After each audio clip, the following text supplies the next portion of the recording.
और वो गैप भी जो है अच्छा खासा गैप था। तो उसी को दृष्टिगत रखते हुए हम लोगों ने 200 गाड़ियां डोर टू डोर कलेक्शन के लिए आपके शहर में सीएनजी की गाड़ियां बढ़ाई हैं और आज की डेट में वो काम कर रही हैं। तो ये 200 गाड़ियां जो बढ़ी हैं उससे हमारा प्राइमरी कलेक्शन जो घरों से हम लोग कूड़ा उठाते हैं वो हमारा इंप्रूव होगा और सेकेंडरी कलेक्शन जो है वो हमारा डाउन होगा। सेकेंडरी कलेक्शन क्या होता है? जब हम लोग घरों से कूड़ा इकट्ठा नहीं करते हैं तो आप किसी प्राइवेट जो कूड़ा कलेक्ट करने वाला आदमी है उसको आप देते हैं और वो अपने काम की चीज उसमें से निकाल लेता है और जो बेकार का कचरा होता है उसको कहीं किसी एक जगह कोने में ग्रीन बेल्ट में जहां उसको मौका मिलता है उसको डाल के वो चला जाता है, वो प्रोसेस नहीं करता उसको। उससे पूरा शहर जो है और भी गंदा दिखता है। तो उसकी जिम्मेदारी तो केवल उतनी थी कि आपके घर से कूड़ा ले लिया अनऑथराइज्ड रूप से और उसमें से अपने काम की चीज निकाल ली और उसके बाद में वो जहां उसको मौका मिलता है उसको पटक देगा।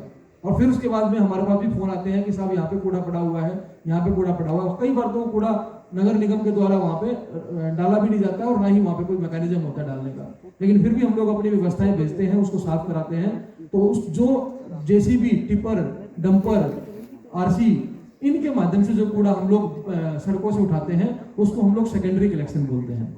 तो जैसे प्राइमरी कलेक्शन अगर हम लोग बेहतर करेंगे तो सेकेंडरी कलेक्शन अपने आप में कम हो जाएगा और सेकेंडरी कलेक्शन का जो खर्चा है कलेक्शन ट्रांसपोर्टेशन का वो 70% है और प्राइमरी कलेक्शन का जो खर्चा है वो 30% है। तो ना केवल हम अपना प्राइमरी कलेक्शन बढ़ा रहे हैं बल्कि हमारा जो खर्चा है हम लोग जो नगर निगम में खर्च करते हैं उसमें भी हम एक कैलकुलेशन कर रहे थे कि ये सारी व्यवस्थाएं जब हम लोग इस बार जो लागू की हैं 1 साल के बाद जब हम लोग सेविंग्स देखेंगे तो लगभग 30 करोड़ रुपए की सेविंग इस बार हम लोग कर पाएंगे और 200 गाड़ियां बढ़ाने के बाद। ये एक चीज है जो हमें अपने शहर को, अपने संसाधनों को सदुपयोग करके बेहतर करके उनको बेटर करना है। उसके बाद एक बात हमेशा ही आती थी जब हम लोग, मैंने पिछली अपनी स्पीचीज में भी कहा है कि जब आज की डेट में हम लोग तकनीकी युग में जी रहे हैं और वहाँ पे अगर आपको एयरपोर्ट जाना होता है, हम सब लोग दिल्ली एनसीआर के लोग हैं, सब जानते हैं कि कैसे ऐप्स को यूज करना होता है।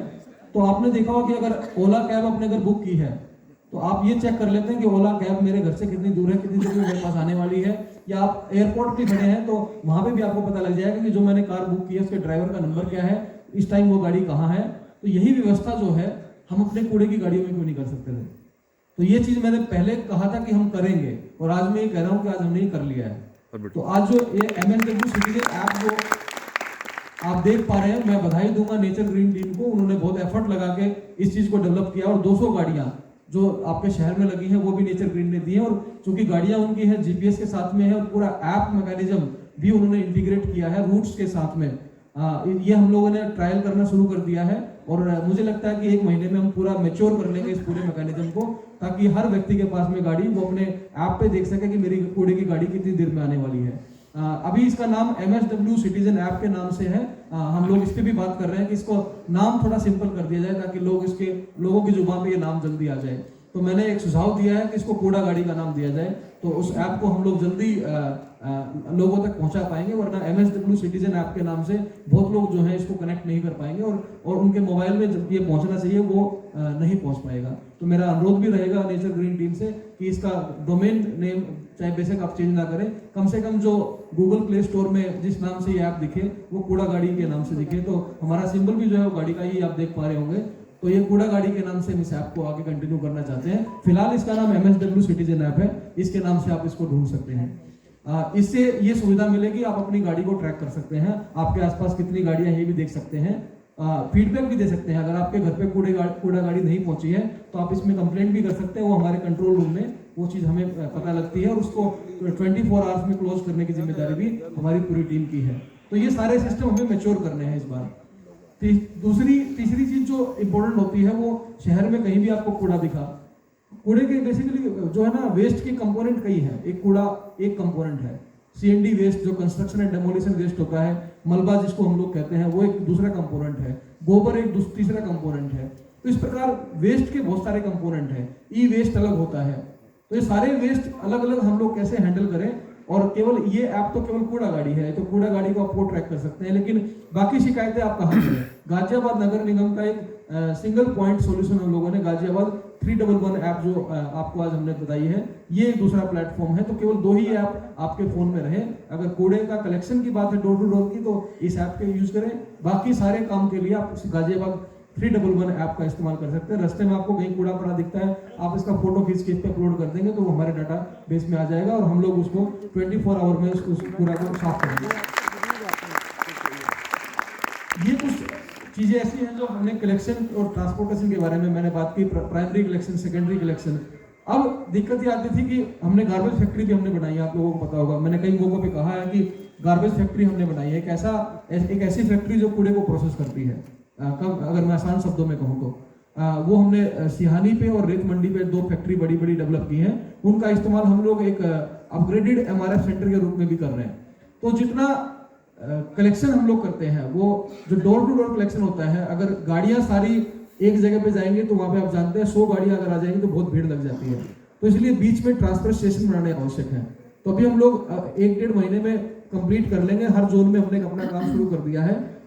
10 से 12 ट्रांसफर स्टेशन हम लोग गाजियाबाद में डेवलप कर रहे हैं, जिससे कि डोर टू डोर की गाड़ियां जो है उस स्टेशन पे जाके अपने कूड़े को खाली कर दें और वहां से बड़ी गाड़ियां उस कूड़े को लेके फैक्ट्री में आए, ताकि वहां पे जाम की स्थिति उत्पन्न ना हो और ये गाड़ियां डोर टू डोर की कलेक्शन की ज्यादा ट्रिप लगा सके। एक गाड़ी को 4 ट्रिप लगाने होते हैं, तो वो अगर जाम में फंसी रहेगी तो ट्रिप 1 या 2 ही लगा पाएगी।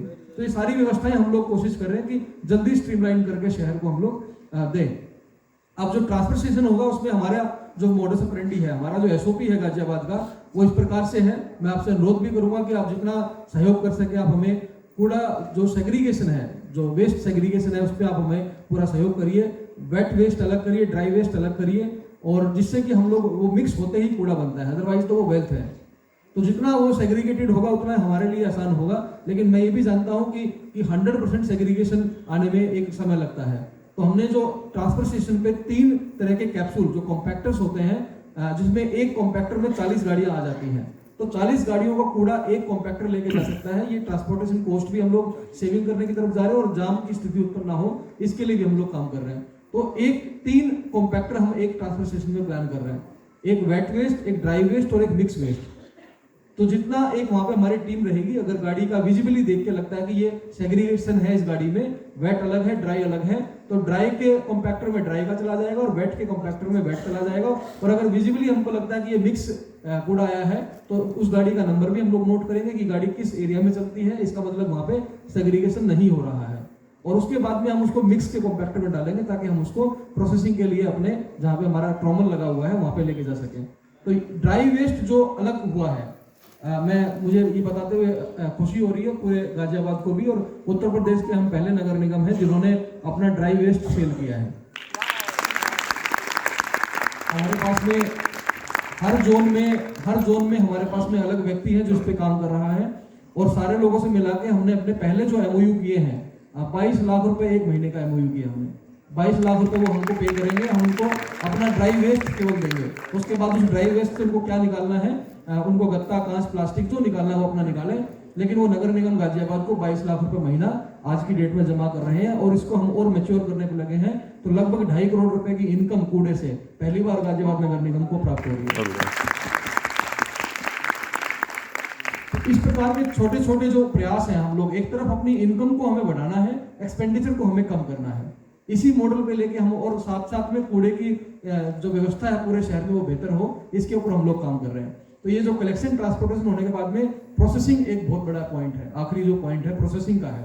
तो प्रोसेसिंग में हमारी गार्बेज फैक्ट्रियां ड्राई वेस्ट को हैंडल करेंगी, और जो वेट वेस्ट है वो विंडरोज कंपोस्टिंग के माध्यम से क्रॉसिंग में कई बार मैं देखता हूँ कि बड़ा मिसकम्युनिकेशन बड़ा जल्दी फैलता है शहर में, कि हमने वहाँ पे विंडरोज वेट कंपोस्टिंग की बात की और उसको इस तरह से यहाँ फैलाया गया कि यहाँ पे डंपिंग यार्ड बनाया जा रहा है। तो डंपिंग यार्ड बनाने का हमारा कोई उद्देश्य नहीं है पूरे शहर में।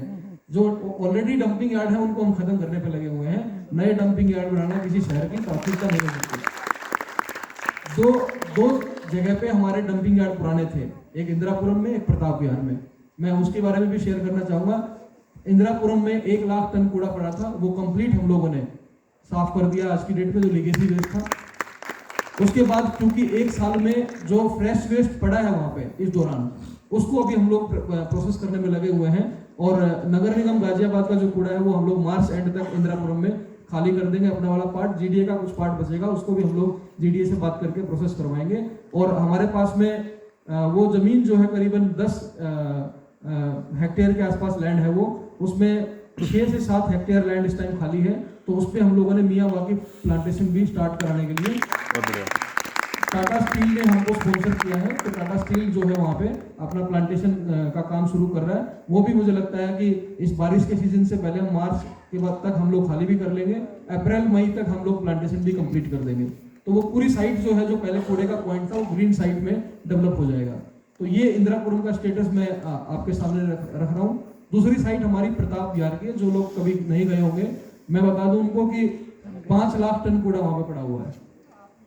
5 लाख टन कूड़ा किसी शहर में अगर हो तो गाजीपुर जैसा पहाड़ वहां पे बना हुआ है। उसको भी हम लोगों ने हैंडल किया है और मुझे खुशी है लगभग 60% के आसपास वो भी हम खाली कर चुके हैं। और इसको भी हम मार्च महीने तक, हमारा टारगेट है कि हम कंप्लीट कर दें। अगर थोड़ा बहुत काम बच जाएगा तो मिड अप्रैल में तो 100% हम उसको साफ कर देंगे और इस लेवल पे साफ करेंगे कि वहां पे आप झाड़ू मार सकते हैं। 5 लाख टन कूड़ा गायब हो गया।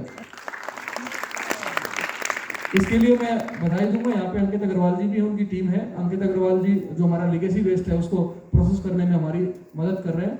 और एक इन्होंने जो टेक्नोलॉजी जिसके लिए आज इनको अवार्ड भी मिला है, मैं उसके बारे में मैं शेयर करना चाहूंगा कि ये इंडिया की पहली ऐसी टेक्नोलॉजी होगी जो waste to energy micro level पे है। नॉर्मली आपने वेस्ट टू एनर्जी प्लांट बड़े बड़े सुने होंगे जिसमें बहुत सारा कैपिटल एक्सपेंडिचर लगता है, बहुत सारा पैसा लगाना पड़ता है। बट ये एक ऐसा है जो कम पैसे में 75 टीपीडी का हम लोग पहले फेज में कर रहे हैं, जो कि एक नया विजन देगा कंट्री को, ना केवल गाजियाबाद को। अगर ये हम मार्च और अप्रैल में मुझे लगता है हम लोग इसको कंप्लीट करेंगे। और आरडीएफ को प्रोसेस करने का जो आरडीएफ निकलता है, जो कूड़ा हम लोग प्रोसेस करते हैं, उसमें एक तो कंपोस्ट निकलता है और एक आरडीएफ निकलता है जो फ्यूल की तरह काम होता है, जो आज तक सीमेंट फैक्ट्रियों में जलाया जाता था। तो उसको हम लोग एनर्जी के रूप में, स्टीम के रूप में ये कन्वर्ट कर रहे हैं। उसको जला के उसको स्टीम में कन्वर्ट करेंगे। और यहाँ पे जो बहुत सारी फैक्ट्रियां जिनको स्टीम चाहिए, ये उन्हीं में हम लोग प्लांट लगा रहे हैं ताकि हमारा एक तरफ आरडीएफ भी प्रोसेस हो जाए और हमें स्टीम भी मिल जाए। तो इसके लिए मैं उनको बधाई भी दूंगा और शुभकामनाएं भी दूंगा कि हम लोग इसको बहुत अच्छा आगे लेके जाएंगे।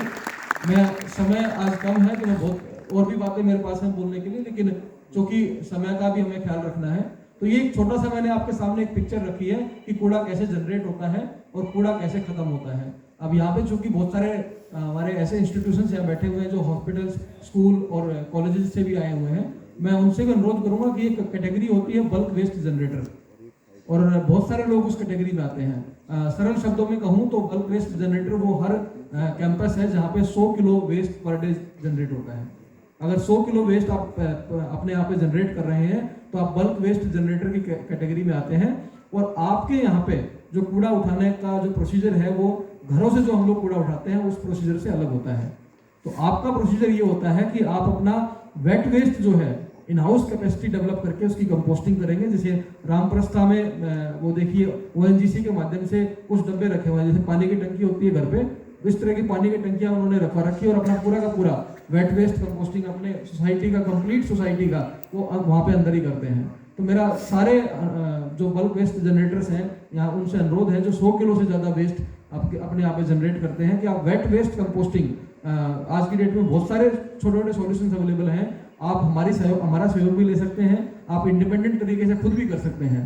तो आप अपने यहाँ की वेट वेस्ट कंपोस्टिंग स्वयं करिए और ड्राई वेस्ट जो निकलता है आपका, उसको हम कलेक्ट करने के लिए मैकेनिज्म डेवलप कर रहे हैं। और चूंकि मैंने आपको बताया है कि हम लोगों ने अपना ड्राई वेस्ट सेल कर दिया है, तो हमारे जो लोग हैं वो इसको लग के आपके साथ में उसको कलेक्ट करेंगे और आगे जाके उसको प्रोसेस भी करेंगे। अगर आप अनऑथराइज्ड लोगों को अपना वेस्ट देते हैं तो कहीं ना कहीं आप शहर को गंदा कर रहे हैं। मैं इस पर भी आपको जागरूक करना चाहूंगा। अगर आप अनऑथराइज्ड लोगों को वेस्ट देते हैं तो इसका मतलब क्लियरली ये है कि वो अपने काम की चीज उसमें से निकाल लेगा और जो बाकी बच गया है उसको वो जगह जगह फेंक देगा और वो अल्टीमेटली वो आपका नाम भी खराब होता है। फॉर एग्जाम्पल, अगर किसी हॉस्पिटल का वेस्ट है, उसने अगर उसको 4 जगह फेंक दिया है तो उस पर उस हॉस्पिटल का नाम तो छूट ही जाता है ना। जब हमारी टीम जाके देखती है, पता लगता है कि इस हॉस्पिटल का वेस्ट है या इस रेस्टोरेंट का वेस्ट है। रेस्टोरेंट के नाम के डब्बे तो बहुत जगह मिल जाएंगे आपको अगर एक रेस्टोरेंट से वेस्ट निकलता है तो मैं चाहूंगा कि ये शहर आपका है, मेरे से ज़्यादा आपका शहर है। इस शहर को जितना साफ रखने में आप सहयोग करेंगे उतना ही हमारे लिए बेहतर होगा। मैं यही आपसे अनुरोध करूंगा। और अपनी बात मैं एक लास्ट स्टेटमेंट से खत्म करना चाहूँगा। जैसे मैंने पहले भी कहा है कि 25 लाख लोगों की सफाई 5000 लोग नहीं कर सकते जब तक ये 25 लाख लोग स्वयं नहीं चाहेंगे। तो आप और इसमें मैं ये तो नहीं कहूँगा आपसे कि आप सफाई करने में हमारा सहयोग करें, बट कम से कम शहर को गंदा ना करने में सहयोग करें, क्योंकि गंदा ना करना भी साफ करना है। बहुत धन्यवाद।